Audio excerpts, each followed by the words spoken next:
ओम नमः शिवाय। हर हर महादेव। स्वागत है आप सभी का आपके अपने चैनल कथा और भक्ति में।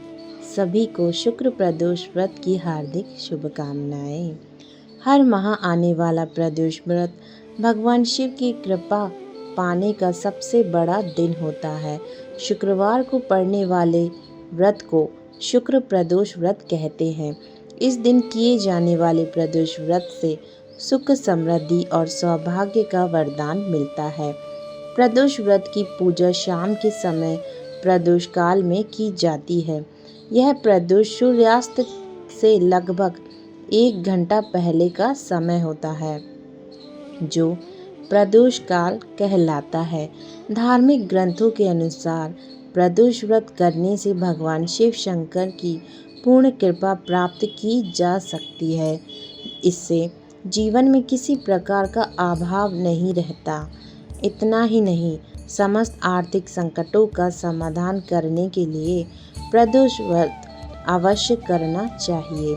इस व्रत के प्रभाव से हर तरह के रोग दूर होकर बीमारियों पर होने वाले खर्च में कमी आती है। भगवान शिव को ज्ञान और मोक्ष का दाता माना जाता है, अतः अध्यात्म की राह पर चलने वालों को प्रदोष व्रत अवश्य करना चाहिए। आज आप इस वीडियो में श्रवण करेंगे शुक्र प्रदोष व्रत की कथा। बोलो शिव शंभुनाथ की जय।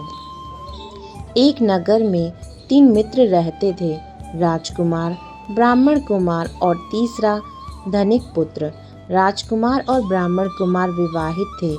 धनिक पुत्र का भी विवाह हो गया था, लेकिन गौना शेष था। एक दिन तीनों मित्र स्त्रियों की चर्चा कर रहे थे। ब्राह्मण कुमार ने स्त्रियों की प्रशंसा करते हुए कहा, नारीहीन घर भूतों का डेरा होता है। धनिक पुत्र ने यह सुना तो तुरंत ही उसने अपनी पत्नी को लाने का निश्चय कर लिया। तब धनिक पुत्र के माता पिता ने समझाया कि अभी शुक्र देवता डूबे हुए हैं, ऐसे में बहू बेटियों को उनके घर से विदा करवाना शुभ नहीं माना जाता। लेकिन धनिक पुत्र ने एक नहीं सुनी और ससुराल पहुंच गया। ससुराल में भी उसे मनाने की कोशिश की गई, लेकिन उस जिद पर अड़ा रहा और कन्या के माता पिता को विदा कराने के लिए माता पिता को उनकी विदाई करनी पड़ी। विदाई के बाद पति पत्नी शहर से निकले ही थे कि बैलगाड़ी का पहिया निकल गया और बैल की टांग टूट गई। दोनों को चोट लगी, लेकिन फिर भी वो चलते रहे। कुछ दूर जाने पर उनका पाला डाकुओं से पड़ा, जो उनका धन लूटकर ले गए। दोनों घर पहुँचे, वहाँ धनिक पुत्र को सांप ने डस लिया। उसके पिता ने वैद्य को बुलाया तो वैद्य ने बतलाया कि वो 3 दिन में मर जाएगा। जब ब्राह्मण कुमार को यह खबर मिली तो वो धनिक पुत्र के घर पहुंचा और उसके माता पिता को शुक्र प्रदोष व्रत करने की सलाह दी और कहा कि इसे पत्नी सहित वापस ससुराल भेज दें। धनिक ने ब्राह्मण कुमार की बात मानी और ससुराल पहुंच गया, जहां उसकी हालत ठीक हो गई। यानी शुक्र प्रदोष के महत्व से सभी घोर कष्ट दूर हो गए।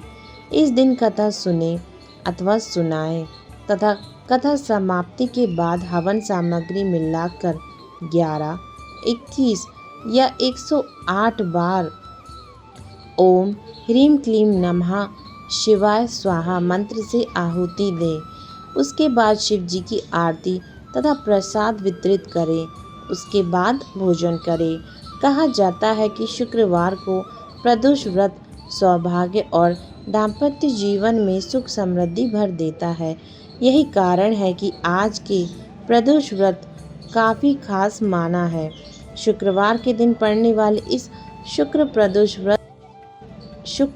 प्रदोष व्रत से सुख समृद्धि मिलती है।